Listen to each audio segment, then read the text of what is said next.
It's a super hero transition of the year. Jupiter का transition क्या असर डालने वाला है? Jupiter is a slow moving planet. Solar system में अगर आप देखें वो सबसे बड़ा प्लैनेट। जुपिटर कैंसर में अपनी मौज में। शनि जब मीन राशि में जा रहा है, इसे आप किस तरीके से देखते हैं? सैटर्न जो है जब मीन राशि में आते हैं 30 साल बाद आते हैं। एक बड़ा चैलेंज कोई आप देखती हैं भारत के लिए? अभी इससे ज्यादा और क्या चलेगा, बट ज़ोडिएक्स में भी कोई ऐसा ज़ोडिएक होता है जिसे लकीएस्ट सन साइन कह सकते हैं? ऐसा नहीं होता। हैंडराइटिंग से हम ये समझ सकते किसी का जो पूरा व्यक्तित्व है वो क्या है। वो कमिट सुसाइड, इनके भी हैंडराइटिंग नोट्स में कुछ ऐसे कॉमन ट्रेट्स पाए गए which makes them very suicidal, very depressive. आपकी टॉयलेट की पोजीशनिंग घर में कहाँ पर है? Vastu is never for generic people, it is always very specific. Kedarnath में जो कुछ हुआ था 2013 में, वैसा कुछ हो सकता है। आप भी कुछ इस तरीके का देखती हैं? June is not a very. कौन से प्लैनेट्स हैं जो इनफर्टिलिटी सबसे ज्यादा रिस्पॉन्सिबल है? फर्टिलिटी की प्रॉब्लम तो शुरू से ही थी। शादी से बाहर रिलेशनशिप्स में आजकल लोग पढ़ रहे हैं। घर के अंदर ऐसे आप छोटे छोटे से क्या उपाय कर सकते हैं जिससे रिलेशनशिप आपकी अच्छी रहे? जो आप कर रहे हो सामने वाला भी कर रहा है, आपको सिर्फ पता नहीं चलता है।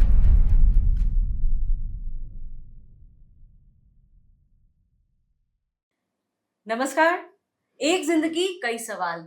ज्यादातर लोग आजकल एक बात कहते हैं, ये बात या ये जिंदगी या हालात बहुत कॉम्प्लेक्स है। एक कॉम्प्लेक्स शब्द को लोगों ने इतना ओन कर लिया है कि अब चीजों को सिंप्लीफाई करने में जरूरत से ज्यादा मेहनत लगती है। लेकिन अगर मैं ये कहूँ कि कुछ लोग शायद गूगल मैप की तरह होते हैं, they definitely guide you where you need it most. और कुछ लोग आपको बिना बताए इस तरीके से डिकोड कर सकते हैं कि आपकी मुश्किलें खुद ब खुद आसान हो सकती है। वो सिर्फ बताते नहीं है, एडवाइस नहीं देते हैं, सलाह नहीं देते हैं, बल्कि उसके पीछे का क्यों, व्हाई, वो भी बताते हैं। हमारे साथ हैं जिन्हें मैं मोटिवेशनल कोच कह लूँ, जिन्हें मैं एस्ट्रोलॉजर कह लूँ, जिन्हें मैं ग्राफोलॉजिस्ट कह लूँ। वो एक शख्सियत इतने सारे आयाम लेकर के चलती है और करोड़ों लोगों पर हम उनका इम्पैक्ट देखते हैं। वो जो कहती है वो दूर तक असर करता है। तो आइए मिलवा देते हैं आपको डॉक्टर जय मदार। कैसी हैं आप? Very well, thank you so much. पहला सवाल तो ये है कि डॉक्टर जय मदान ब्यूटी पर्सोनिफाइड, मतलब इतना खूबसूरत एस्ट्रोलॉजर लोगों ने देखा नहीं है। और अभी मैं जब बात कर रही थी, मैं सुन रही थी कि कितना एक्सटेंसिव ट्रैवल है आपका, and you know it requires lot of energy, time, everything. How you manage to be so balanced and beautiful at the same time? Beauty में तो मेरा कोई खास कंट्रीब्यूशन नहीं है, सिर्फ खाना पीना थोड़ा ठीक रख लेती हूँ तो ज्यादा मोटी नहीं होती, अदरवाइज तो इट्स गॉड ग्रेस। बट जहाँ तक कि ट्रैवल की बात है, I think that's way of my life. I am a hyperactive personality. रजस तत्व मेरा कॉम्बिनेशन है, तो रजस तत्व मेरा बहुत ज़्यादा स्ट्रॉन्ग है। मैं ज़्यादा खाली बैठी हूँ या मेरे सामने कोई ज़्यादा खाली बैठा हो, मुझे दोनों ही सिचुएशन अच्छी नहीं लगती। So for me it has to be strong workable environment and people should always be on a roll, तो वो ठीक रहता है। So it's not easy to be around Jay Madan.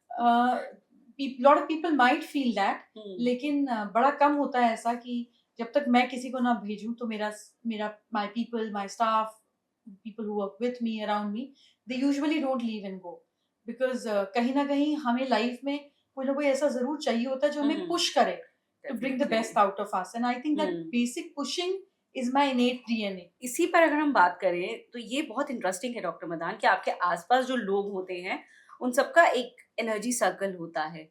वो क्या फर्दर आपके अपने काम को, आपकी थॉट प्रोसेस को भी इम्पैक्ट करता है? उसका असर देखने को मिलता है कि आप यू कैन गो फास्टर और slower as per the energy of people around you? जो मूवमेंट वाली एनर्जी होती है वो बहुत कॉन्टेजियस होती है। जैसे अगर आप कभी किसी जगह पर हो जहाँ पे पाठ पूजा चल रही हो, तो उस समय तक जो सत्व तत्व होता है, जो सात्विक तत्व होता है, वो बड़ा प्रोमिनेंट होता है। बड़ी शांति होती है, सब बैठे होते हैं, कोई टेढ़ा भी हो रहा होता है तो वापस सीधा हो जाता है। लेकिन जैसे ही वो प्रसाद वाला टाइम आ जाता है तो सब तरफ उथल पुथल हो जाती है, बिकॉज फूड जो है वो ज्यादातर रातसिक टेंडेंसी को करता है, हम्म, आपका मेटाबॉलिक रेट, आपके पेट को चर्निंग मिलती है ना, तो आप देखिए तब एक जना हिलता है सब हिलना शुरू हो जाते हैं, कोई फोन देखेगा, कोई कुछ करेगा। So movement is very contagious, आप ऑटोमेटिकली इससे इफेक्ट हो जाते हैं। तो जब हम 15 मिनट की ऐसी मूवमेंट से इफेक्ट हो जाते हैं, तो सोचिए कोई आपके यहाँ पर काम कर रहा हो, कोई हर तरफ आपके आसपास हो, how will you not be affected और इन्फ्लुएंस्ड बाय इट। एग्जैक्टली। तो अब बात कर लेते हैं उस चीज की जो शायद सबसे ज्यादा हमारी मूवमेंट पर असर डालता है, प्लैनेटरी ट्रांजिशन।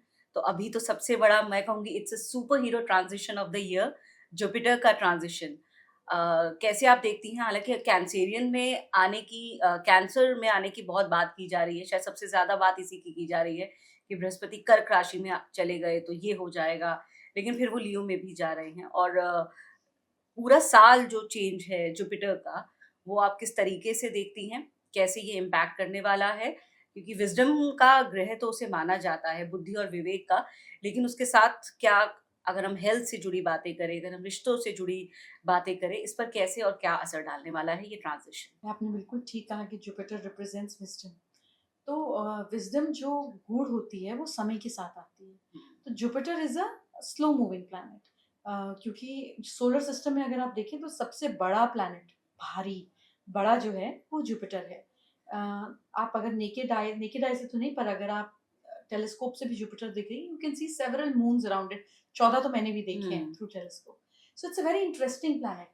इसका नेचर भी ऐसा ही है, जिस आदमी का जुपिटर स्ट्रांग होगा वो वजनदार आदमी होगा, वेट वाइज नहीं वजनदार, चाहे बात में, चाहे ऑरा में, चाहे पर्सनालिटी में। The gravity to himself. या I mean you can't stop noticing them, मतलब आपकी नजर पड़ेगी। And they command respect and they also demand respect. कोई बड़ा आदमी आ जाए, चाहे ओहदे में हो चाहे उम्र में हो, तो आप अपनी कुर्सी देंगी ना खाली कर करके, नहीं आप बैठिए। हम मेट्रो में भी ऐसा करते हैं, बस में भी ऐसा करते हैं। सो ये प्लैनेट भी आपसे पूरी रिस्पेक्ट मांगता है और डिमांड करता है। तो ये धीरे चलने वाला प्लैनेट है, एक साल में एक राशि चेंज करता है। क्योंकि जुपिटर अतिचारी है तो ये जल्दी जल्दी जल्दी चल रहे हैं। अब एक भारी चीज को आप डबल स्पीड से चला रहे हो, तो आप सोचिए कि आदमी की विजडम कैसी हो जाएगी। जिस डिसीजन को आपको एक रात में करना है, आपको टाइम्स नाउ ने नया कॉन्ट्रैक्ट दिया और आपको बोला अभी 15 मिनट है, चाय पी कर और डिसाइड करो, तो आप पे कितना प्रेशर है, आप इतनी जल्दी कैसे वो सारी चीज एनालाइज करके करोगे। तो बहुत चांसेस है ना कि आप जो डिसीजन लोगे वो करेक्ट ना भी हो, या वो जो दो इंपॉर्टेंट लाइन है उस पर आपकी नजर ना जाए, बिकॉज इट्स स्पीडी। तो anything where your wisdom is concern, we say ना कि प्यार में कोई वादा मत करो और गुस्से में कोई फैसला मत करो। तो ये विजडम की बात है कि जब कोई चीज, sleep over it, we tell people sleep over it, 1 रात 2 लाख सोच लो। Let it be. हाँ, अब तो wisdom is like on the fast move. तो किसी को जल्दी नहीं सोचना, अब चाहे देश की बात हो, वॉर की बात हो, अभी 1 रात में डिसाइड करो और बोलो तुम अपने घर, हम अपने घर। ये जुपिटर अतिचारी है। कैंसर में जुपिटर के जाने की क्यों बात हो रही है? बिकॉज कैंसर में जुपिटर एग्जॉल्टेड होता है। अगर आप मैरिड हैं, अगर आप अपनी मदर के घर जाएं तो आपकी पावर बढ़ जाएगी। मतलब अपने घर में है तो आपकी रिस्पॉन्सिबिलिटी कि अरे रात को खाना मुझे बनाना है, मुझे ये देखना है, मुझे बच्चों को देखना है, मुझे कपड़े समेटने हैं, क्योंकि आपकी मुसीबत है, आपको रोज सुलझानी है। लेकिन मदर के घर जाकर हम किसी रिलैक्स हो जाते हैं, जूते किधर पड़े हैं, मम्मी खाना गरम गरम लेकर आ रही है, लेटे तो कोई सिर भी दबा रहा है। मजेदार है ना? तो ये हमारी एग्जॉल्टेड पोजीशन है, क्योंकि हम अपने कंफर्ट जोन में हैं, हम अपने मौज में हैं। तो जुपिटर कैंसर में अपनी मौज में होता है, अपने कंफर्ट जोन में होता है। कर्क राशि यानी कि आपके मन का कारक, आपका मन, आपका इमोशन एट पीस। तो जब आप एट पीस में विजडम होगे, जब आप अपने अपने कंफर्ट जोन में वाइज होगे, तो you will be absolutely correct. So hence it is a very very important transit for Jupiter, जो कायदे से 1 साल की होनी चाहिए, पर 1 साल की है नहीं। Next I think one of the most important transit, Saturn in Pisces. इसे आप किस तरीके से देखते हैं? शनि जब मीन राशि में जा रहा है। मीन राशि आखिरी राशि है। आखिरी राशि इसलिए बोलते हैं कि यहाँ पर आकर सब चीजें खत्म हो जाती हैं। 2 फिशेस ऊपर नीचे देखते हुए यिंग यांग का साइन भी बनाती है, इट्स कंप्लीशन ऑफ एवरीथिंग। तो सैटर्न जो है जब मीन राशि में आते हैं, 30 साल बाद आते हैं, 30 इयर्स में उनका एक साइकिल, राशि चक्र खत्म होता है। तो ये जो पीरियड होता है, ये हर एक वर्ल्ड ऑर्डर की कंप्लीशन का होता है। यानी कि जो एरा था 30 इयर्स पहले मेहनत का, अब वो एआई में खत्म। सोचने का वो जवाब हमारे पास रेडी होते हैं, आप सिर्फ सवाल पूछें, जवाब तो लिए हुए एआई बैठा ही है। You see the whole trend that we have been living over a decade और 3 डेकेड्स, जिस तरीके से हम जिए वो सब चेंज हो रहा है। यानी कि वॉरफेयर को देखिए, तब लगता था आदमी जाएंगे लेंगे, अब तो कोई आदमी का लेना देना नहीं। ये तो जैसे पुराने जमाने में वो देखते थे ना महाभारत, कि राम जी ने शस्त्र चल तीर रहे छोड़ा हैं। और उधर से 40 तीर आए, इधर से 40 तीरों के लिए 40 हाँ, तीर आए, वो मतलब तो हवा मुझे में लगता टकरा था रहे टकरा रहे हैं। हैं। This is where we are. Yes. So you see, जितने हमारे पैटर्न थे जीने के, हम्म। एजुकेशन के, सिक्योरिटी के, वॉर के, करेंसी के, everything is getting shattered. This is what Saturn does in Meen But Rashi. this doesn't look pleasant, doctor Madan, क्योंकि अभी जो क्योंकि चेंज हमें प्लेजेंट नहीं लगता ना। नहीं, जो वॉर की सिचुएशन है अभी वो जहां जहां चल रही है वहां पर वो चली ही जा रही है। उसकी वजह से हमने बहुत खूबसूरत वेल एस्टैब्लिश देशों की बर्बादी देखी है। हमने बहुत सारे लोगों की जिंदगी की बर्बादी देखी है। और हम देख रहे हैं कि खुद हम अपने देश में भी बात करें तो जो ट्रांजिशंस हो रहे हैं कहीं कहीं वो समस्याएं भी दिखा रहे हैं। मैं सबसे पहले भारत के नज़रिए से बात करना चाहूँगी, क्योंकि आपने कहा कि सैटर्न है और वो बदलाव लेकर के आएगा, बहुत सारी चीज़ें बदलेंगी। भारत के लिए किस तरीके के बदलाव? देखिए सितंबर तक तो थोड़ा सा डिफिकल्ट पैच रहेगा हमारे लिए, इसके बाद हम स्मूदर रेल में चले जाएंगे। 2027 मान के चलिए, it's a convenient and a comfortable year for us. और मुझे ऐसा लगता है कि जितनी हमारी पॉपुलेशन है, मतलब देश की, हम किसी भी स्ट्रेसफुल सिचुएशन से फट निकल जाते हैं, क्योंकि एक प्रॉब्लम आती है नई अलग सुनने में आ जाती है, फिर नई सुनने में We आ don't जाती have है। to focus on Focus one on one problem. problem because the moment you start thinking about it, you have a new one to cater. तो मुझे ऐसा लगता है कि हमें हर चीज की आदत पड़ जाए। तो एक बड़ा चैलेंज कोई आप देखती हैं भारत के लिए? अभी इससे ज्यादा और क्या चलेगा, बट थोड़ी सी अगर हम ये बात करें तो हमारे पड़ोसी देशों से दिक्कत हमें, एक जून का महीना और एक अगस्त का, ये थोड़ा सा दिक्कत भरा हो सकता है। But I think our systems, our security systems are working so well कि कहीं पे कुछ चीज केटर होके खत्म भी हो जाती होगी, तो that irrelevant news doesn't come to us because वो अननेसेसरी बेचैनी क्रिएट करती है। तो जियोपॉलिटिकल लेवल पे कोई बहुत बड़ा थ्रेट या चैलेंज एज सच आप नहीं देखती? मैनेजेबल सिचुएशन, थ्रेट तो Okay. चल ही रहा है। जब गोल्ड नहीं खरीदो, बाहर नहीं घूमने जाओ और कार पूलिंग करो, तो भी मतलब as good as Covid situation. पैसे बचाओ। हाँ, लेकिन लग नहीं रहा कि लोग बहुत इससे फॉलो कर रहे हैं। People are travelling, people are going out. सोना भी महंगा ही हो रहा है, कोई सस्ता नहीं हो रहा है। इसका मतलब लोग खरीद भी रहे हैं, तो शायद बहुत, मुझे लगता है अब चेतावनियों का बहुत फर्क दिख नहीं रहा है ये लोगों के रिक्वेस्ट थी, ऊपर। प्रधानमंत्री की चेतावनी तो अलग तरीके की दिखती है, तो ये चेतावनी नहीं थी, ये रिक्वेस्ट थी। और वो भी समझते हैं पॉपुलेशन ऑफ 1.4 बिलियन पीपल, मतलब किसको कितना समझा लेंगे। And then it is not just about घूमना। अब आप कहें मेरा बिजनेस है, मैं जा रही हूँ और मैं अपनी वाइफ को भी लेके जा रहा हूँ, तो इसमें कोई भी कैसे आपको रोक सकता है, आपको नहीं रोक सकता। So it's not controllable, but I think government officers तो नहीं जा पाए। एक तरफ खैर प्रधानमंत्री का तो रिक्वेस्ट एक तरफ था, हमने देखा कि कई ज्यादा ज्योतिषीय भविष्यवाणियां भी ये कह रही थी कि विद इन जून आप कम ट्रैवल कीजिए, कुछ बहुत बड़ा हो सकता है, मौसम के लिहाज से कुछ बहुत बड़ा हो सकता है, कोई थ्रेट हो सकता है। कई जगह तो ये तक कहा गया कि केदारनाथ में जो कुछ हुआ था 2013 में, वैसा कुछ हो सकता है। आप भी कुछ इस तरीके का देखती हैं? June is not a very fabulous month for that, पर आप हर साल उठाकर देखिए, कहीं बाढ़, कहीं ड्रॉट, ये तो सिस्टम है। मतलब जितनी हमारी जगह है और जितने हम हैं, मतलब ये इकोलॉजिकल बैलेंस तो हम ही ने डिस्टर्ब किया। एंड देन पेड़ काट काट के हम बिल्डिंग्स बनाए जा रहे हैं, तो ये हमारा ही तो किया हुआ है। और हर साल, why just India, pick up any places, कहीं पे फॉरेस्ट फायर लग जाती है, कहीं पे सुनामी आ जाती है। I think this is how world has always been. जब इतने वॉर नहीं होते थे तो प्लेग हो जाता था। I mean there has always been situations to balance how it has always happened in life. तो मुझे नहीं लगता कि हम, कोविड ने जो हमें सिखा दिया है, जब हम तब से अब तक नहीं रुके, कुछ नहीं सीखा, सीख के भी सब भूल गए, तो फिर क्या ही असर। लेकिन इस बार मौसम को लेकर के बहुत डर है, बहुत तरह की बातें हैं कि ग्लोबल वार्मिंग की वजह से ही सही, पर भारत में इस बार जो गर्मी है वो कई तरह के रिकॉर्ड तोड़ेगी, बहुत परेशानियां बढ़ने वाली हैं। इसे किस तरीके से आप देखती हैं कि वाकई में कुछ बहुत बहुत खतरनाक के स्तर पर जाने वाला है? देखिए, किसी भी चीज को बहुत ज्यादा डरने वाली बात नहीं है. Even if it is going to be, it's not going to be extremely dangerous for ample number of people. अब जैसे एयर इंडिया का क्रैश भी हुआ, तो it can only affect n number of people. Of course, it's very saddening for the whole country. It's very disheartening. But how much can you hmm avoid traveling or stepping out? है ना. और road accident से लेकर ये सब चीजें भी तो रोज हम्म हो ही रही हैं. तो जब आपको आपकी मृत्यु ने बुलाना है, हम्म तो उस स्थान पर आपने जाकर पहुंच ही जाना है. हम्म Definitely, June is not seeming to be very pleasant, but somehow I feel for our country we are more God run than people run. कहीं ना कहीं कुछ ना कुछ बचाव हो जाता है. आपने केदारनाथ वाली बात कही, that can not be less than a miracle, कि मंदिर में कुछ नहीं बिगड़ा.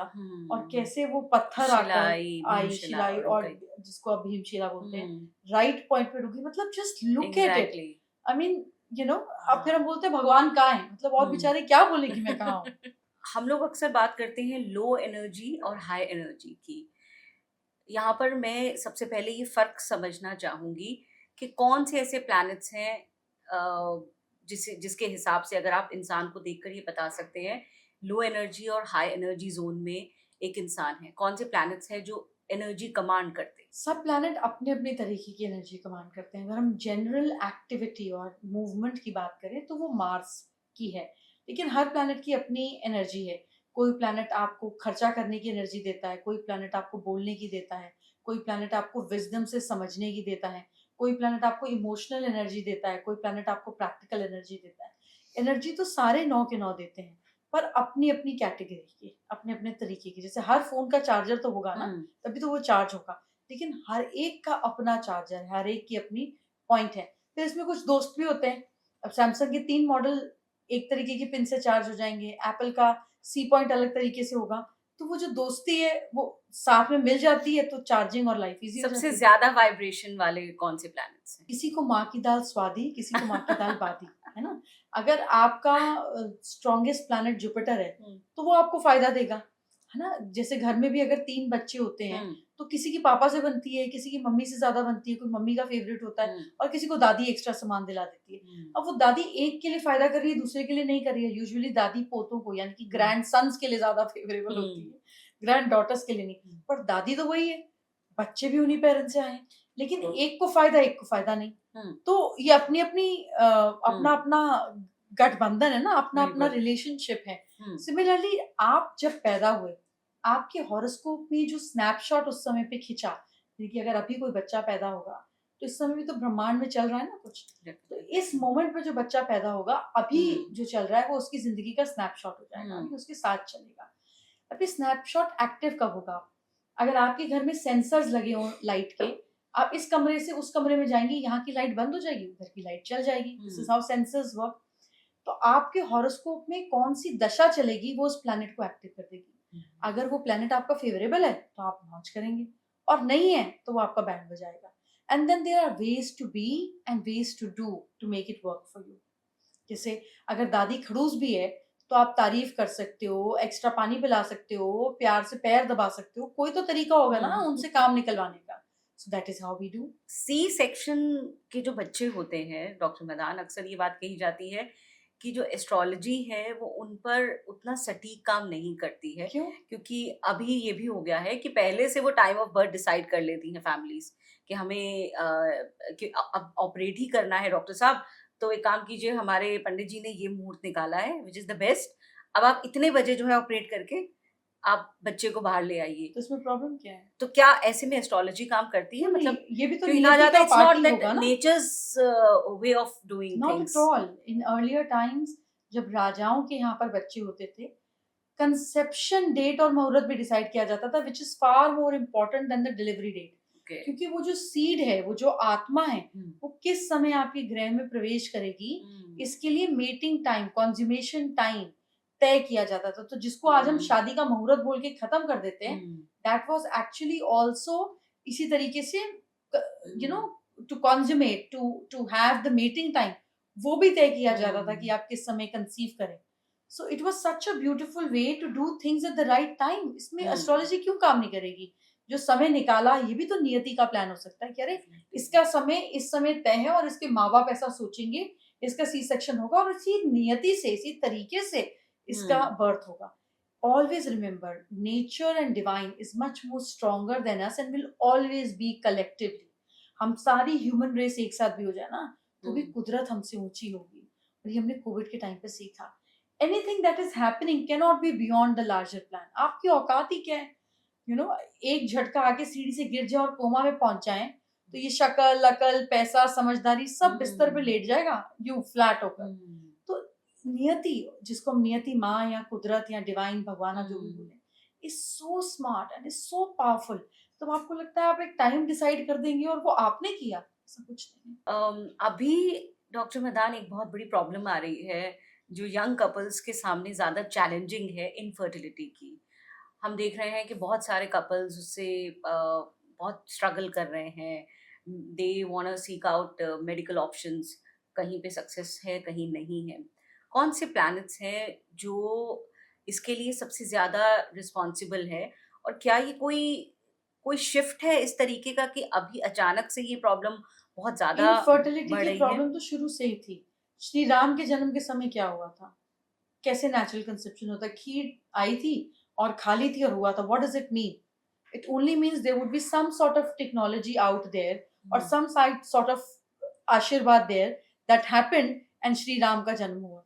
कौन सा नेचुरल कंसेप्शन था? कौन सा नॉर्मली हो गया था? So see the problems were then, the problems are now. अब मीडिया के कारण, तब मीडिया नहीं था, टेलीपैथी थी, तो इतना ज्यादा फैलता नहीं था. अब फैल गया. एंड ये इलाज तो तब भी किए जाते थे. आयुर्वेद में इसके बारे में दिया गया है कि अगर नेचुरली कंसेप्शन ना हो तो किस तरीके से भाप लें अपनी बॉडी के थ्रू, क्या कर सकते हैं, किन सीड्स को खा सकते हैं, किन महीनों में, किन डेट्स पर. Everything is mentioned out there, गर्भ संस्कार से लेकर. दैट मीन्स ये प्रॉब्लम थी ना, नहीं तो क्यों लिखते 5000 साल पहले? Would have been there. The issue that is happening in today's time is that the marriageable age, वो जो बायोलॉजिकल क्लॉक है, वो अब जब शादी आप 28 में करोगे, फिर आप 30 साल बाद 2-3 साल एंजॉय करोगे, 31-32 में बोलोगे, तो आपने अपना जो साइकिल था, जो 21-22 साल की उम्र से शुरू हो रहा था, अ डेकेड बिफोर. जैसे I got pregnant and I delivered my child when I was 21, I was married at 21. तो वो जो नेचुरल कंसेप्शन का साइकिल है, वो तो आपने 10 साल डिले कर दिया. तो अब वो खाना खराब, fertilisers, pesticides, hormonal imbalance, PCOD, it's all lifestyle and food related. Sharab, cigarette, joint, God knows what else that I don't know. Everything is happening, and then you want to have those pills of not contraceptive pills, और अचानक आपको 10 साल ये लगाकर लगता है कि अब मुझे बेबी करना चाहिए. तो मतलब कैसे? That is the problem. तो प्लैनेट्स अगर बात करें कि कौन से रिस्पॉन्सिबल होते हैं, 5th हाउस रिस्पॉन्सिबल होता है. सिर्फ प्लैनेट की बात बच्चों नहीं के होती, लिए. बच्चों के लिए. तो अगर आपके 5th हाउस में बेनिफिक प्लैनेट्स हैं तो नेचुरल कंसेप्शन के चांसेस स्ट्रॉन्ग हो जाते हैं. अगर उसमें मेलेफिक प्लैनेट्स, यानी कि वो प्लैनेट जो देते हैं और वो प्लैनेट जो लेते हैं, अगर देने वाला है तो जल्दी दे देगा, लेने वाला है तो तंग करेगा. तो ये लेने वाले और देने वाले प्लैनेट्स कौन से? ये जनरलाइज्ड प्लैनेट्स हैं पॉजिटिव या प्लैनेट्स, जैसे moon is a benefic planet, वो आपको अच्छा रिजल्ट देता है. Venus is benefic, Jupiter is benefic. Sun को हम क्रूर मानते हैं, मैलेफिक नहीं मानते, क्योंकि सूर्य ऐसा नहीं कि सुबह सुबह देखते हैं तो मजा आ जाता है, लेकिन 11 बजे देखिए तो आंख भी नहीं देख पाती है, तो उसको क्रूर बोलते हैं. मंगल को क्रूर बोलते हैं. सैटर्न इज यूजुअली, उसको मैलेफिक कहते हैं. Rahu Ketu is malefic. Venus is benefic. तो ये अच्छे और बुरे स्वभाव की बात होती है. प्लैनेट खराब नहीं होता है, उसका नेचर है देना. जैसे कभी कभी किसी किसी की बुआ होती है ना, बात तो सही बोलती है लेकिन इतनी कड़वी बोल देती है कि बात ही खराब हो जाती है. अब वो बुआ ने बोला तो सच ही है, पर अगर हंसकर बोल देती तो मजा आ जाता. अब कड़वी बात कड़वे तरीके से बोलो तो सच अच्छा नहीं लगता, वेल पैकेज नहीं होता. तो ये सैटर्न का नेचर है. हम देख रहे हैं लगातार शादियां टूट रही हैं, रिलेशनशिप्स टूट रही हैं बहुत आसानी से. ये एक बहुत बड़ा चैलेंज है लोगों के लिए. बहुत क्योंकि अब यहाँ सिर्फ एडजस्टमेंट की बात नहीं है. क्या वाकई में जो प्लैनेटरी पोजीशन है वो भी इसके लिए रिस्पॉन्सिबल है? क्या एडवाइस आप करना चाहती हैं? क्या डूज एंड डोंट्स हैं एज पर यू एक अच्छे रिलेशनशिप के लिए? देखिए, अच्छे रिलेशनशिप पे तो रोज काम करना पड़ता है. आप मैरिड हैं, आप जानती. ये रिलेशनशिप टॉलरेबल थे, बहुत अच्छे तो पहले भी नहीं थे. जैसे आप अगर अपनी मदर के साथ बैठे हैं तो आपके फादर की 20 बुराइयां कर देंगी, पर छोड़कर नहीं जा सकती क्योंकि फाइनेंशियली इंडिपेंडेंट नहीं थी. और जाए कहाँ, मायके वाले रखेंगे नहीं. तब तो बोलते थे तुम जा रही हो, तुम्हारी अर्थी आए डोली ना आए. फिर अर्थी भी उधर से चली जाएगी, इधर क्या करने आएगी. But that was a system, so you were trained कि भैया अब चाहे मुझे मार लो, पीट लो, लड़ लो, खाना दो नहीं दो, मेरे पास तो कोई और जगह नहीं और बच्चे और हैं, तो I have to tolerate. Now women being financially independent, which is very good, the tolerance level is very decreased and the options of finding the new one is also increased. पहले लोग बोलते थे कि विधवा विवाह नहीं कराना है, इसकी तो शादी हो गई, इसकी दोबारा शादी नहीं हो सकती. डिवोर्स तो होते ही नहीं थे, पर जो हस्बैंड नहीं रहा उसमें भी नहीं होता था. सती से नॉन विधवा आया. अभी भी आप छोटे गांव में जाके देखिए, वृंदावन में तो विद्या आश्रम, विधवा आश्रम भरे पड़े. I mean Kashi, they are bald, मतलब उनको बाल नहीं रखने दिए जाते, सिर से पल्लू नहीं उतरता, सफेद कपड़ा पहनते हैं. So look at the era that we have been in now, with so much of independence that women have. ये तो मैं तेरी सहूंगी क्यों, मुझे तेरे से मिल क्या रहा है. बॉयफ्रेंड, मुझे इंस्टाग्राम पे 20 रिक्वेस्ट आ जाती हैं. आई कैन चूज, मेरे पास हिंज है, बम्बल है, टिंकल है, टिकर है, whatever the names are. So she says, why will I tolerate your bullshit? You know, I don't have any reason. I can financially handle myself. Emotionally, I have 10 more people. You know, physically मैं तंदुरुस्त हूँ, मैं अपना काम धाम कर सकती हूँ. तेरा कंट्रीब्यूशन क्या है ये बता. So ये सवाल पहले नहीं होते थे, ये सवाल अब होते हैं. एक अच्छी रिलेशनशिप को, जैसे महात्मा गांधी के 3 बंदर थे, उनको अपने साथ लेके चले. फालतू ना बोले, वो बात ना कहें किसी को जो आपको सुनने में अच्छी ना लगे. एंड बहुत सारी चीजें जो आप देखते हैं आपको अच्छी नहीं लगती, इग्नोर. तो आप वो 3 महात्मा गांधी के बंदर 33% के रेशियो पे अपने अंदर सेट कर लें, हर रिश्ता स्मूथ हो जाता है. घर के अंदर ऐसे आप छोटे छोटे से क्या उपाय कर सकते हैं जिससे रिलेशनशिप आपकी अच्छी रहे, अच्छी बनी रहे. कॉन्फ्लिक्ट्स तो होते ही होते हैं, आप उनसे आप उन्हें आप कोई ना कोई एक कलेश वीकली एक तो हो ही जाता है, मुझे लगता है जनरली. डिपेंड करता है एजेंडा कितने हैं. अगर जॉइंट फैमिली के साथ रहते हैं या किसी का एक का मदर फादर का आना जाना ज्यादा है, तो ये 3 दिन में एक बार हो जाएगा. अगर बच्चे पढ़ने वाले हैं तो तुमने क्यों डांटा, तुमने क्यों नहीं किया, कलेश बढ़ जाएंगे. और अगर थोड़ा सा एक भी पार्टनर एक्सट्रोवर्ट है तो फ्लर्टिंग को लेकर कलेश हो जाएंगे. मतलब दैट तो रियली डिपेंड्स कि इश्यूज कितने हैं. हाँ, पर वीकली डेली बेसिस तो ऐसा फिर भी क्या करें कि आप काफी सारी प्रॉब्लम्स को कवर कर सकें, ऐसे क्या उपाय हम कर सकते हैं. सो घर के साउथ वेस्ट में is the area for relationship, stable relationship. तो इस एरिया में हम कपल्स की पिक्चर लगा सकते हैं. इस एरिया में हम येलो फ्लावर्स लगा सकते हैं इन अ पॉट लाइक दिस. इस एरिया में हम छोटा सा एक इलेक्ट्रिक बल्ब जला सकते हैं येलो कलर का, to bring more warmth and clarity in the relationship. तो साउथ वेस्ट को जितना हम क्लीन रखें, साउथ वेस्ट को जितना हम स्ट्रेंथ में रखें, उतना ज्यादा रिलेशनशिप के लिए अच्छा होता है. सो डॉक्टर मैदान, हम बात कर रहे हैं कि शादी से बाहर रिलेशनशिप्स में आजकल लोग पढ़ रहे हैं, बहुत आम चीज हो गई है, ये पता चलता है और उसके बाद लोग एक्सेप्ट करते हैं. ज्यादातर शादियां टूटती ही हैं, रिश्ते टूटते ही हैं. ये क्यों होता है? क्या आपके चार्ट में कुछ ऐसा है जो इशारा देता है इस तरफ कि एक आदमी का एक से ज्यादा रिलेशनशिप हो सकता है, specially when he is in marriage? इसमें आपको बताती हूँ. पहली बात, आदमी ईमानदार था, बेईमानी का मौका नहीं मिला.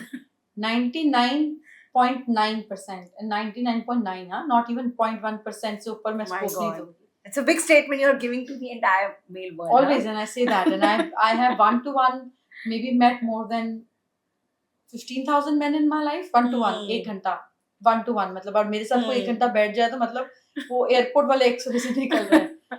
I don't think कि अगर कोई आदमी ईमानदार है और उसको मौका दे दिया जाए, उसको पैसे दे दो, उसको बोलो तू पकड़ा नहीं जाएगा, और उसको अपॉर्चुनिटी दे दो, और फिर देखो कितने लोग क्लीन निकल कर आते हैं. So this is how it is. जो पकड़ा ना जाए वो चोर नहीं है, बस उतनी सी. मतलब शरीफ तभी तक है जब तक मौका नहीं मिला. Correct. दूसरी चीज देखिए, for a man to get into a relationship, an extra marital affair तो नहीं मैं कहूंगी, बट टू चीटिंग की बात करते हैं. It's very different from how a woman will have an affair. A woman would want emotional security. She will never just go for कि मेरी सेक्सुअल नीड है मैं कर.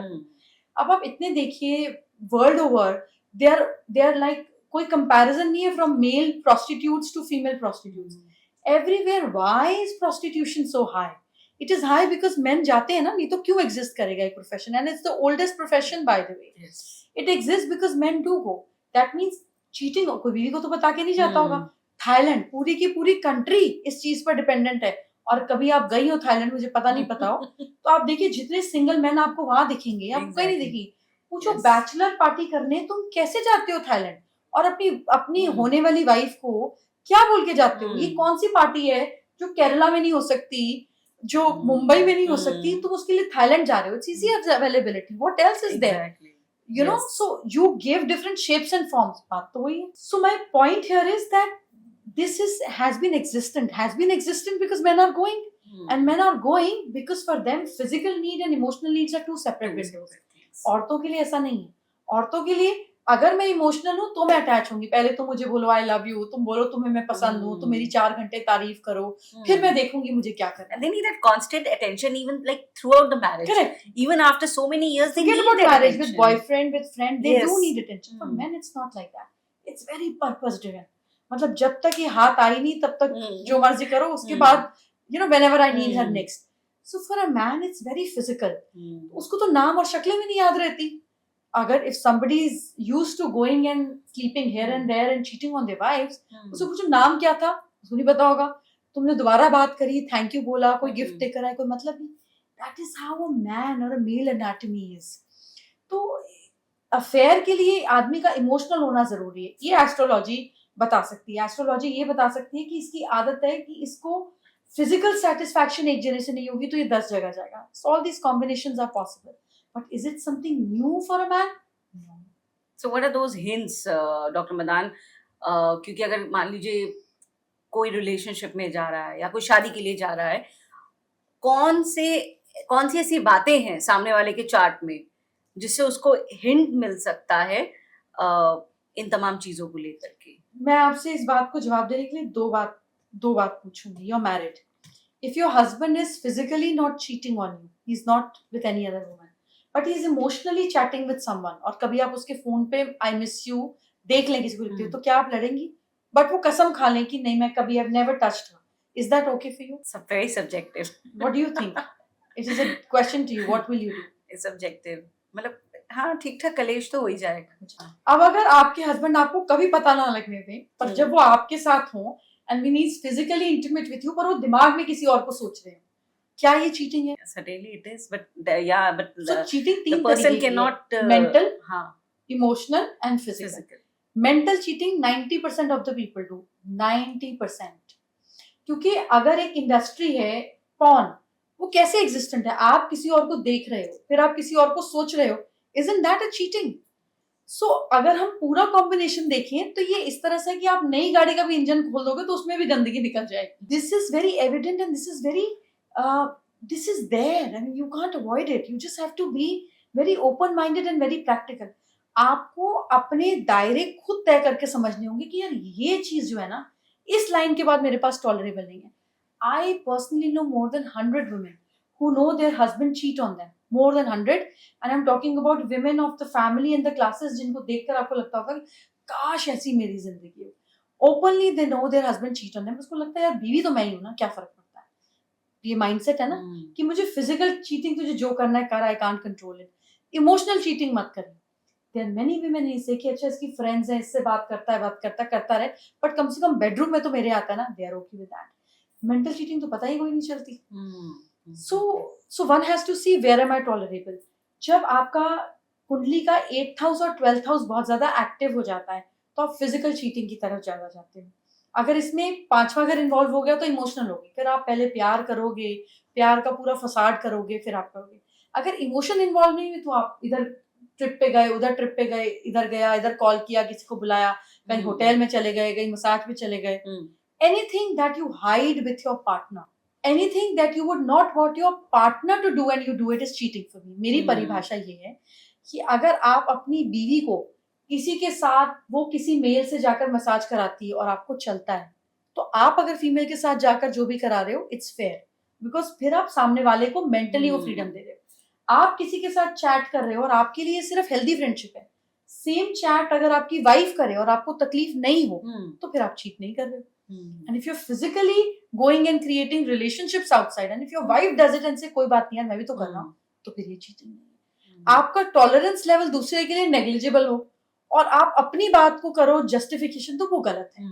A marriage has to be between two equals. A relationship has to be between two equals.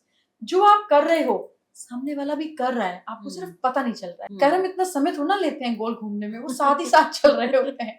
आप यहाँ से नहीं वहां से चीट हो रहे होगे, वहां से नहीं वहां से चीट हो रहे होगे, रिलेशनशिप में नहीं होगे, बिजनेस में हो जाओगे, क्योंकि आपके कॉन्शियस में और आपके सब कॉन्शियस में चीटिंग की वाइब्रेशन चल रही है। पहले आप करते हो, फिर आप छुपाते हो, फिर आप फोन पे साफ करते हो। This is a vibration and a role of vibration you are in. जो आप ऊर्जा क्रिएट कर रहे हो, ये तो आपको काटनी ही है, इस नहीं उस स्तर पे काटना तो है। लेकिन ये बड़ी हैरानी की बात है कि अभी जहाँ लोग बहुत आसानी से ज्यादातर इन सब चीजों में इंडल्ज हैं, अब शादी से पहले ये देखा गया है कि हर कोई ये जानना चाहता है कि सामने वाले के पास्ट में ऐसा कुछ था या नहीं। इसके लिए लोग ज्योतिषीय परामर्श ले रहे हैं। They want to know astrologically कि ऐसा कुछ था कि नहीं इस पार्टनर के साथ जिनके साथ हम लोग आगे जाने वाले हैं। आपके पास भी ऐसे लोग आते होंगे, ऐसे केसेस आते होंगे? What do they expect actually? लोगों को लगता है कि हमें सोनी महिवाल जैसा होना है, कि वो 13 साल की हो जाए और मुझे ढूंढती हुई पानी पीती हुई दिख जाए। ऐसा नहीं होगा। Now there is so much of exposure, there is so much of opportunities you get through, and then there is age and there is hormonal changes and everything, and there's availability. पहले आप coed school में नहीं थे, अब आप coed school में हैं। पहले आपके पास सोशल मीडिया नहीं था, अब आपको फ्रेंड रिक्वेस्ट आती है। I mean look at the world we are in. अब आप सोचो कि आपको वाइफ मिले जिसने पहले कभी रिलेशनशिप ना रखा हो, तो बड़ी किस्मत की बात है, पर इसमें कोई खास कोई फर्क भी नहीं पड़ता। किसी का पास्ट क्या था, इससे हमें क्या फर्क पड़ता है? वो फ्यूचर में उसमें क्या करने की पॉसिबिलिटी है, हमको ये देखना चाहिए। Now, this is also something very good that I'm seeing today's time, is that people are marrying in an age where they are ready. कि अब जो मैंने कर लिया, I have lived enough, I've done it to the fullest.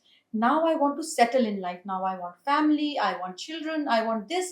तो लोगों को अब बड़ी क्लैरिटी है कि मुझे चाहिए क्या। तो आप पिछला जान के क्या करोगे? आगे देखो।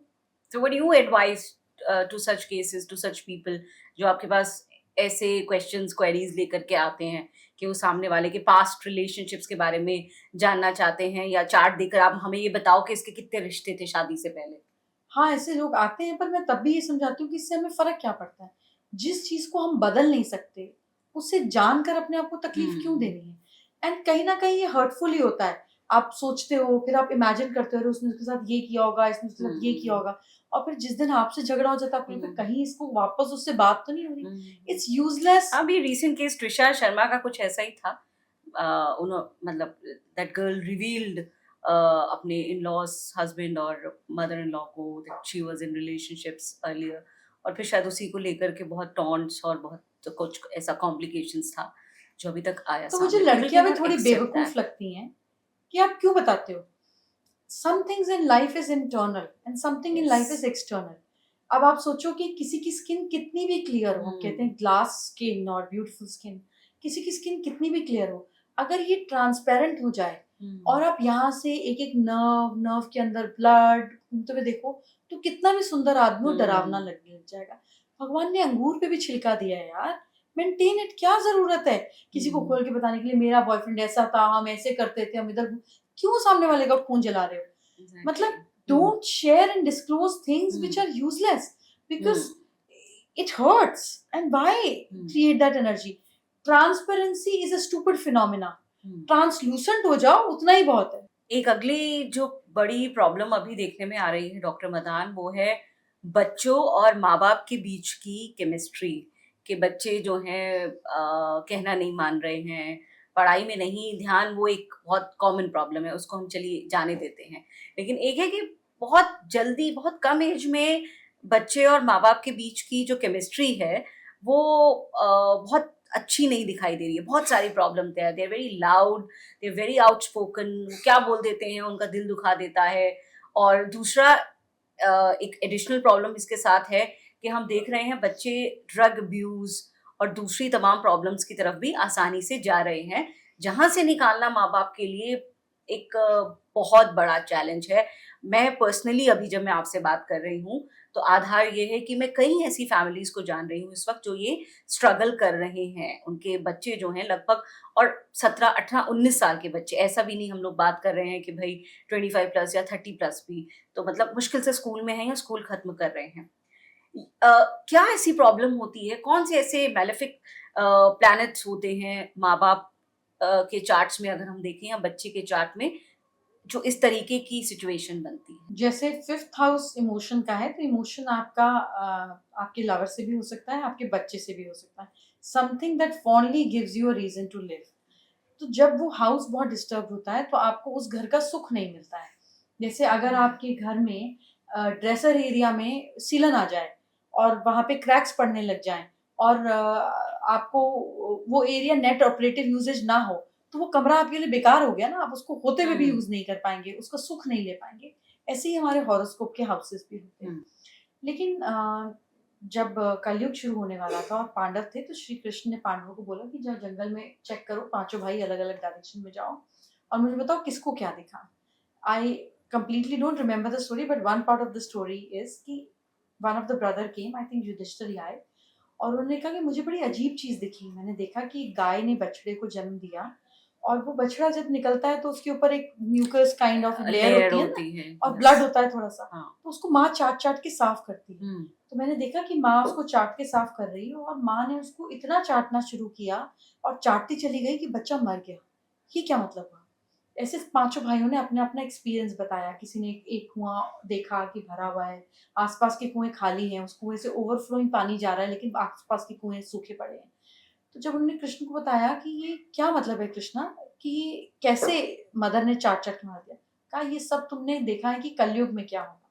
तो कलयुग में बच्चों को माँ बाप इतना चाटेंगे, यानी कि इतना लाड प्यार करेंगे कि वो बच्चों की जो ग्रोथ है उसको मार देंगे, बच्चों का जो प्रोस्पेक्ट है ऑफ ग्रोइंग उसको मार देंगे। और आप देखिए यही हो रहा है। पहले 8 बच्चे होते थे, मेरी मदर 8 भाई बहन, मेरे फादर 4 भाई बहन।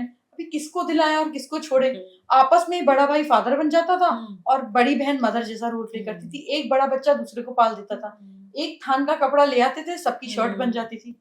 अब कहाँ हो रहा है? एक एक दो दो बच्चे हैं आजकल, तो एक बच्चे का जमाना है। मेरी खुद की एक डॉटर है, तो लगता है कि क्या करो इसके कदमों में तो दुनिया लुटा दो।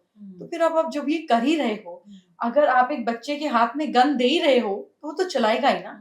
With so much of comfort, with so much of लाड प्यार, with so much of facilities, zero struggle and zero pushing, what else would you create? तो इसमें लेकिन सोल्यूशन क्या है डॉक्टर मदान के पास? क्योंकि जो पेरेंट्स इस समस्या से जूझ रहे हैं और मतलब मैं लिटरली देखती हूँ उनको रोते हुए, उनके लिए सोल्यूशन क्या है? क्या करें वो? क्या उपाय हैं उनके पास जो चीज़ें काफ़ी हद तक कंट्रोल में आ जाएँ या कुछ तो उनको मदद मिले? देखिए अपने बच्चे के साथ आप जितना टॉलरेंस लेवल बढ़ाते हैं ना, उतना बढ़ता जाता है। जैसे मैं देखती हूँ, कई बार मैं भी मदर्स को देखती हूँ, छोटे बच्चे आते हैं, वो हंसते-हंसते थप्पड़ मार रहे होते हैं और वो खा रही होती है। And I tell them, I said what are you doing? इसको एक बार मारने की आदत पड़ गई तो फिर ये इसका सबकॉन्शियस माइंड डेवलप हो रहा है।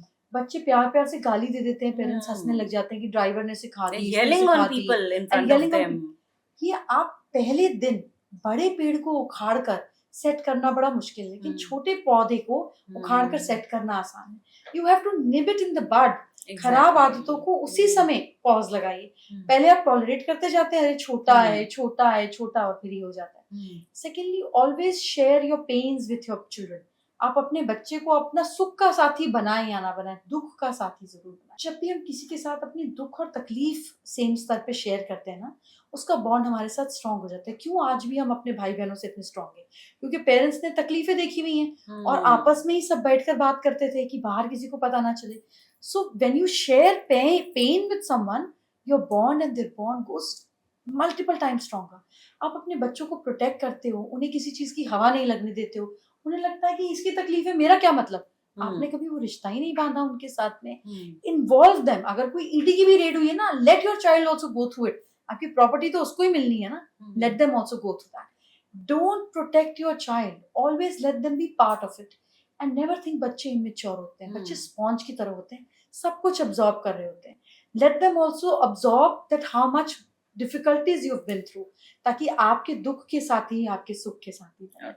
और इसके लिए आप कुछ ऐसे उपाय सजेस्ट करती हैं डॉक्टर मदान जो आप घर में कर सकते हैं जिससे आपके बच्चे के साथ रिलेशनशिप, या बच्चा अगर गलत रास्ते पे चल पड़ा है तो उसे रोका जा सके, डैमेज कंट्रोल किया जा सके? हम क्या उपाय कर सकते हैं? देखिए, लोगों को ऐसा लगता है कि हम उपाय करें और कुछ करें ना उसके लिए तो ठीक हो जाए।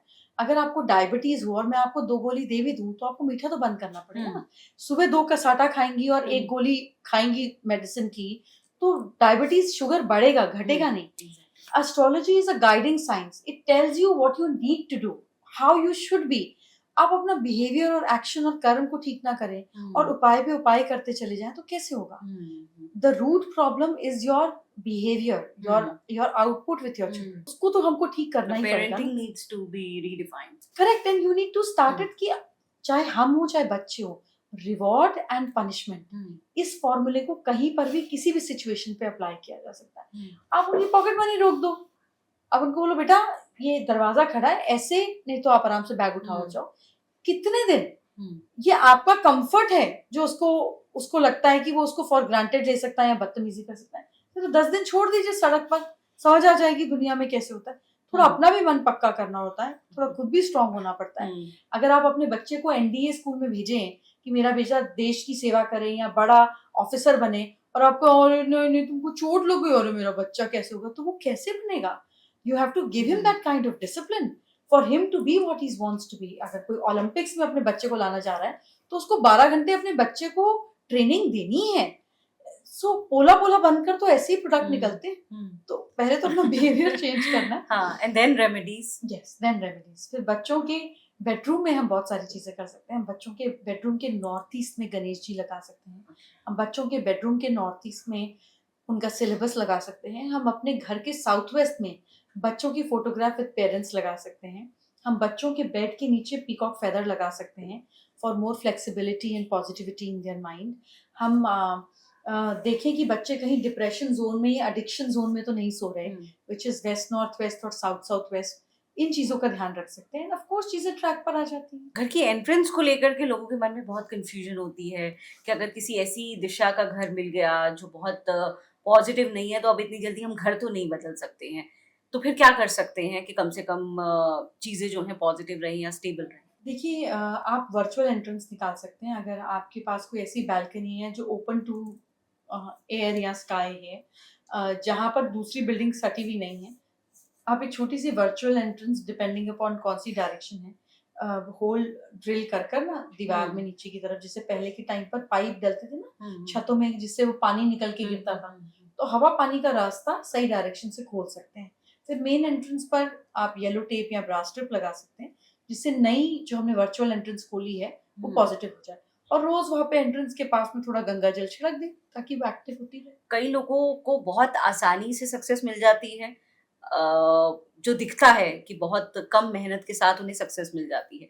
कई ऐसे होते हैं जिनकी शिकायत ये रहती है कि वो जिंदगी भर मेहनत करते रहे हैं लेकिन उन्हें अपने हिस्से की सक्सेस, अपने हिस्से का फेम या जो भी वो डिजर्व करते थे वो नहीं मिला है। इसके बड़े रीजंस क्या होते हैं? चार्ट में कौन सा हाउस है जो आपके फेम और सक्सेस के लिए रिस्पॉन्सिबल होता है, और बहुत मेहनत करके भी आपको कुछ नहीं मिलता है या बहुत कम मिलता है, क्या किया जा सकता है उसके लिए?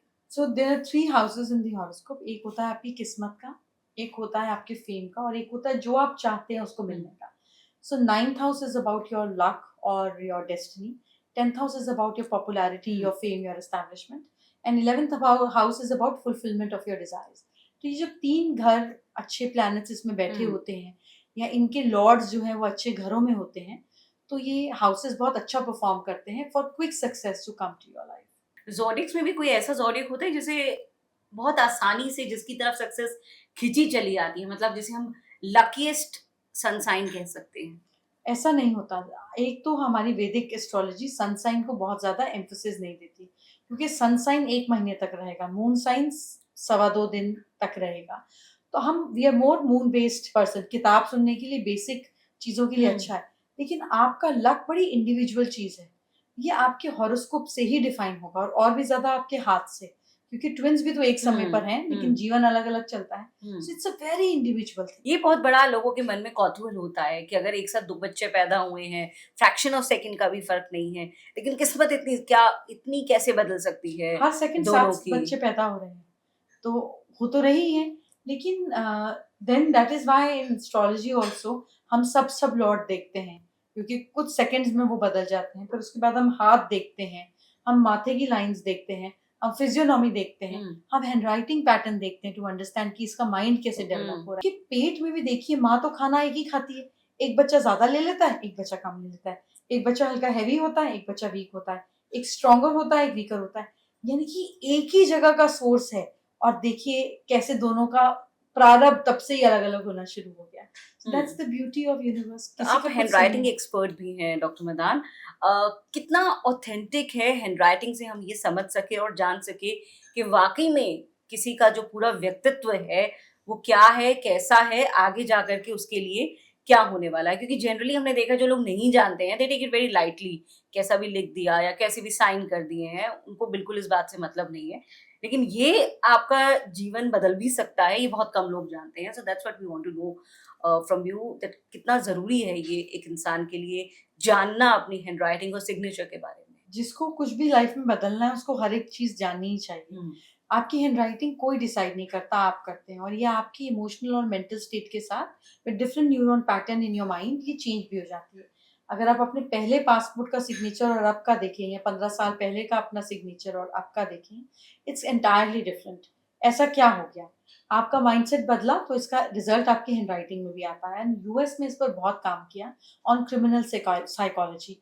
And even people who commit suicide, इनके भी हैंडराइटिंग नोट्स में कुछ ऐसे कॉमन ट्रेट्स पाए गए which makes them very suicidal, very Oh. Depressive and very very low opinionated about themselves. Hmm, तो इट्स अ ब्यूटीफुल साइंस। अगर इसका कोई आदमी लुफ्त उठा सके, फायदा उठा सके, सीख सके, समझ सके, from your body organs to what kind of diseases you will have, to the mindset, your relationship, everything can be told through your hand. आपके सामने तो मतलब दो लाइन भी कोई लिख करके लाता होगा तो आप तो उसको स्कैन कर देती होंगी बिल्कुल कर लेते पूरी तरह से। हैं, बिल्कुल कर लेते हैं। That's great. तो सिग्नेचर, अगर आप अपने पासपोर्ट की आपने बात की, तो ऐसा भी हो सकता है कि आप अपने पासपोर्ट पर या अपने जो जरूरी आपके डॉक्यूमेंट्स हैं उन पर आप किस तरीके से आपका जो साइन है बेसिकली वो चीजें बदल सकता है। जैसे आपकी क्योंकि साइन तो एक आदमी ऑफिशियल डॉक्यूमेंट्स के लिए एक ही बनाएगा, उसे आप बदल नहीं सकते हैं। तो ये जानना जरूरी है कुछ बेसिक बेसिक पॉइंट्स जो आपको अपने सिग्नेचर करते वक्त ध्यान रखना चाहिए, क्योंकि वो फिर आगे आप उन डॉक्यूमेंट्स पर करने वाले हैं जो जिंदगी भर आपके लिए चलेंगे। तो इसमें 3 चीजें समझते हैं। एक, आपका सिग्नेचर नीचे से ऊपर की तरफ जाना चाहिए, because you should always be more ascending in the life. अगर किसी भी हाल में ऊपर से नीचे नहीं जाना चाहिए, लेफ्ट टू राइट नीचे नहीं जाना चाहिए, लेफ्ट टू राइट ऊपर जाना चाहिए। अपने सिग्नेचर के एंड में एक फुल स्टॉप नहीं लगाएं, या आपके नाम को और करियर को इंस्टेंट पॉज दे देगा। सेकेंडली, अपने नाम को लिखकर काटे नहीं, ये चीज नहीं करें। सिग्नेचर करने के बाद जो लोग लाइन डालते हैं वो पीछे नहीं लेकर जाएं, रिवर्स गियर नहीं लगाएं लाइफ में। और आई का डॉट हमेशा बनाएं, क्योंकि ये आपको गोल ओरिएंटेड रखता है। आपने तो बहुत सारे सेलेब्स के सिग्नेचर देखे होंगे, कई तो आपको कंसल्ट करते होंगे, तो कौन से आपको लगता है कि किनकी लाइफ में आपने चेंजेस देखे हैं उनके सिग्नेचर के हिसाब से, आपने वाकई में देखा कि उनकी जिंदगी में क्या उतार चढ़ाव आए? कुछ एग्जाम्पल जो आप हमारे साथ शेयर कर सकते मैं हैं। सेलेब्स का नाम तो नहीं लूंगी, Okay. लेकिन बहुत सारे ऐसे लोग हैं, सेलिब्रिटीज हैं, पॉलिटिशियंस हैं, जिनकी सोशल स्टेटस और इनकम बहुत ज्यादा चेंज हुई। क्योंकि अगर आप सेलिब्रिटी हैं तो ये आपका ऑटोग्राफ भी है। और Yes. अगर आप कोई भी इंसान है तो आपका बैंक जो है आपको सिग्नेचर से जानता है, आपकी प्रॉपर्टी जो है आपकी सिग्नेचर से जानती है। सो फाइनेंशियली सबसे ज्यादा असर पड़ता है बेटरमेंट का जब आप अपने सिग्नेचर में चेंजेस करते हैं। कईयों के सिग्नेचर में एक अथॉरिटी दिखती है, तो वो सिर्फ दिखने की बात होती है या ये भी आपको देखना होता है कि वाकई में वो आदमी वो अथॉरिटी कमांड करता है या नहीं? सो सिग्नेचर में अगर हम अथॉरिटी की बात करें तो people who inflate the first alphabet of their name have usually big persona about themselves. They are very authoritative, not just authoritative, they like to portray themselves as larger than life. Larger than life. तो बहुत सारे celebrities का signature उठा के देखेंगे, from Amitabh Bachchan, Salman, so many other people, Modi ji for that matter, इनका first alphabet बहुत prominent और बहुत स्ट्रांग होता है। This is the one take home tip which can, like, anybody can easily take with him or her for Absolutely. signature. Yeah. That's nice. एक और चीज doctor Madan जिसे लेकर के बहुत सारे सवाल आते हैं कि आपके टॉयलेट की पोजीशनिंग घर में कहाँ पर है, क्योंकि वो भी अपार्टमेंट्स है ज्यादातर। एक जैसे हजारों अपार्टमेंट्स बना Correct. दिए, फ्लैट्स बना वास्तु दिए। is never for generic okay. people. It is always very specific. क्योंकि उन लोगों को तो नहीं पता था 5000 साल पहले विश्वकर्मा प्रकाश जी को कि एक दिन एक के ऊपर एक अपार्टमेंट बनेंगे और लोग यस। रहेंगे. So it is very horoscope specific. घर का ओनर कौन है, who is the bread winner, घर किसके नाम है, या रेंट कौन भर रहा है, एंड देन उसके हिसाब से आपकी जो दशा चल रही होगी वो उस दिशा को एक्टिव कर देगी. It is nothing to do with generic thing कि नॉर्थ ईस्ट में टेम्पल हो. कई बार नहीं सूट करता. किसी के नॉर्थ ईस्ट में टेम्पल होता है, टॉयलेट होता है, उसको कैंसर भी नहीं होता, वो ठीक ठाक हेल्दी चल रहा होता है क्योंकि एट्थ हाउस में इस तरीके से कोई स्ट्रॉन्ग पैनल पैटर्न होता है. तो it is very specific. It can never be and should not be considered as generic. So there is like हम ये नहीं कह सकते कि कुछ इस तरह की जेनरिक रेमेडीज हैं जो हमें इस्तेमाल पपीता करनी मुंह पे है। लगा लो अच्छा हो जाएगा. हाँ, ये वैसी है, कोई नुकसान नहीं है, काटा हुआ ही है, रखा हुआ ही है, हाँ. लगा लो. बट इसका आपको 100% रिजल्ट मिलेगा अगर इतने बड़े बड़े एक्ने हो रहे हैं और रेगुलर हो रहे हैं तो आप पपीता लगा लगा के काम चलाओगे नहीं ना. आप डॉक्टर के पास जाओगे. Exactly. If there is a big problem go and see an expert. वरना पपीता लगाते चले जाओ, क्या दिक्कत. पूजा होम के लिए, हमारे पूजा घर के लिए बेस्ट डायरेक्शन कौन सी है? North east. नॉर्थ ईस्ट कैसे उसे आप एक्टिवेट कर सकते हैं? भगवान की फोटो लगा के और मंत्र चलाकर. तो ये this is the basic minimum, या आप उस डायरेक्शन को चार्ज कर सकते हैं, कुछ और भी चीजें आप वहां पर प्लेस कर, या मंदिर में क्या होना चाहिए बेसिकली? आप भगवान तो होने ही चाहिए, नहीं तो मंदिर किसका होगा. मंदिर में 5 एलिमेंट्स होने चाहिए. पानी का कलश या ग्लास आप रख सकते हैं. फिर आपको धूप बत्ती जरूर करनी चाहिए, जो भी आप धूप करते हैं, so that air element is there. फिर आप वहां पर फायर एलिमेंट यानी कि जोत जरूर जलाइए. अर्थ एलिमेंट वहां पे नट्स या फ्रूट्स जरूर रखिए. एंड स्पेस एलिमेंट वहां पे मंत्र या घंटी जरूर बजनी चाहिए. The next question is doctor Madan is about aura. जैसे डॉक्टर मदान आती है रूम में तो हर कोई नोटिस करता है कि बहुत जबरदस्त ऑरा है. सो ऑरा कई लोगों का हमने देखा कि बहुत बड़ी पोजीशन में है, बहुत लंबा चौड़ा डेजिग्नेशन है, लेकिन जब वो आते हैं तो बहुत इम्पैक्ट नहीं डालता है उनका आना, उनकी प्रेजेंस. लेकिन कई ऐसे होते हैं कि जिनके पास बहुत नहीं है, मे बी बहुत हम्बल बैकग्राउंड के हो, लेकिन जब वो आते हैं तो they come with certain kind of dignity, authority, command उनके आने में ही होती है. ये जो इतना फर्क है हमने देखा है ऑरा का, ये कौन कौन सी चीजें हैं जो वाकई में असर डालती हैं आपके ऑरा पर? इसे फर्दर एनहांस करने के लिए, स्ट्रॉन्ग करने के लिए हम क्या कर सकते हैं? सबसे पहले मेंटल. आपने मेंटल ऑरा को स्ट्रॉन्ग करने के लिए जब भी आपको कहीं किसी के पास जाना, make sure your legs are not crossed और आपके शोल्डर लेवल पर ये खुले हों और आपके हाथ हमेशा ऊपर की तरफ हों. ये आपकी स्पाइन जब अलाइन हो जाती है आपकी नेक के साथ, अपनी नेक को बार बार सीधा करें और उसको एकदम अलाइनमेंट पे लेकर आए. उसके बाद आप अपने आप को इमेजिन करें कि आप कहीं खड़े हैं, इन्हीं जिन्हीं कपड़ों में आप हैं उसी में खुद को इमेजिन करें कि आप इतने खड़े हैं और आप किसी से मिलने जा रहे हैं, who is a big man और अ बिग वुमन, मतलब इम्पोर्टेंट मीटिंग. आप देखिए आप यहाँ खड़े हैं और सामने वाला यहाँ खड़ा है. धीरे धीरे इमेजिन करिए और अपना साइज बड़ा करते जाइए. इतना बड़ा विशाल, like a mountain, Hanuman ji. Immediately your brain secretes hormones which makes you feel so confident, it makes you feel so positive, it makes you feel so elated. आपकी बड़ी से बड़ी प्रॉब्लम आपको छोटी लगने लग जाती है. It's the easiest mental way to work on your aura. That's so great.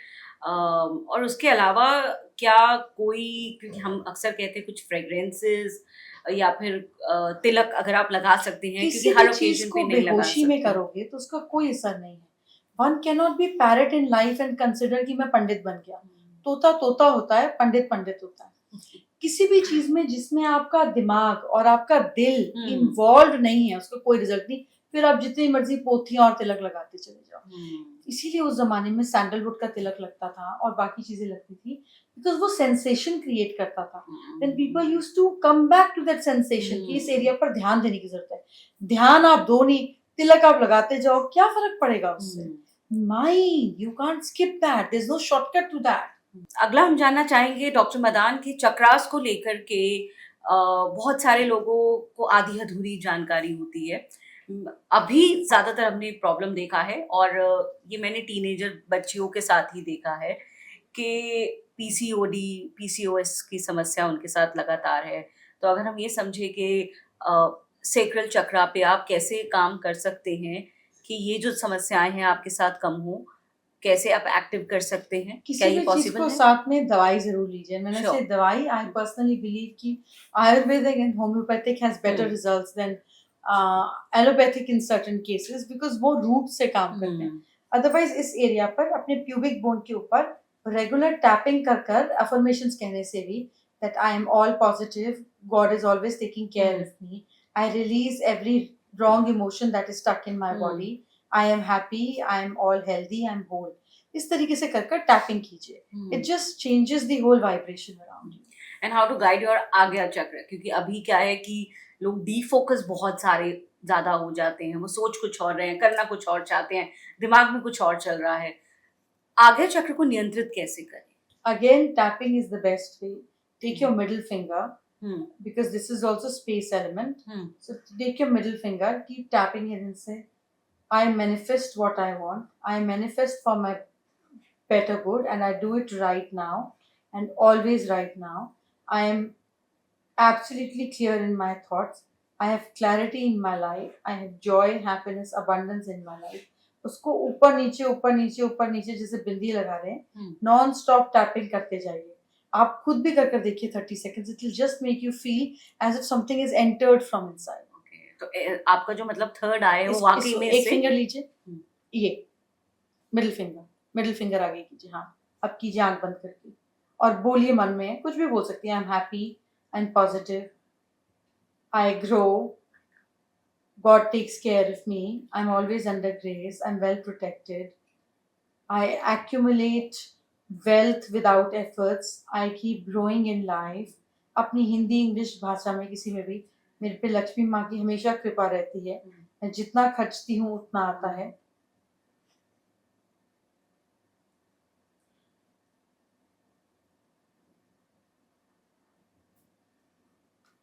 That's amazing. Yeah. You feel something. You just feel Yes, as if something something is has started moving.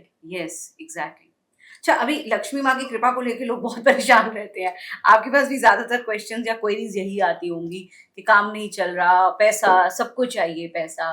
तो हम क्योंकि जानते हैं कि हमारे शास्त्रों में स्थिर लक्ष्मी और अस्थिर लक्ष्मी दोनों की बात की गई है, लेकिन लक्ष्मी आय सबसे ज्यादा इंपॉर्टेंट लोगों के लिए ये है. तो क्या किया जाए अबंडेंस के लिए, क्योंकि अभी लोगों के आगे बहुत फाइनेंशियल दिक्कतें हैं. कौन सी ऐसी छोटी छोटी चीजें हैं जो जिसका आदमी ध्यान रखे, करे, रेमेडीज भी जो आप सजेस्ट करती? तो मुझे लगता है घर के साउथ ईस्ट को आपको किसी न किसी तरीके से फायर एलिमेंट, रेड कलर, दिया, कैंडल से जरूर एक्टिवेट करना चाहिए, बिकॉज इस दिशा से लिक्विड कैश आता है. अपनी प्रॉपर्टी के पेपर्स, अपनी ज्वेलरी को साउथ वेस्ट या वेस्ट में रखिए, क्योंकि स्टेबिलिटी की डायरेक्शन है. और नॉर्थ डायरेक्शन में वाटर जरूर रखिए, क्योंकि इससे नए पैसे कमाने की अपॉर्चुनिटीज है. और डॉक्टर मदान, आपसे बात करके तो ऐसा लगता है कि एनसाइक्लोपीडिया है कोई हमारे पास गाइडेंस का, हर वॉक ऑफ लाइफ, हर एरिया ऑफ लाइफ के लिए. और पता नहीं हम आपसे कितने सवाल कर ले, लेकिन मुझे पता है कि वक्त की कमी है आपके पास भी, और मैं चाहती हूँ कि हम अभी आगे भी एक सीरीज करें और आपसे ये जो बातचीत है ये लगातार जारी रहे. बहुत बहुत धन्यवाद आपका doctor Madan. Thank you so very much for this talk. Thank you so very much.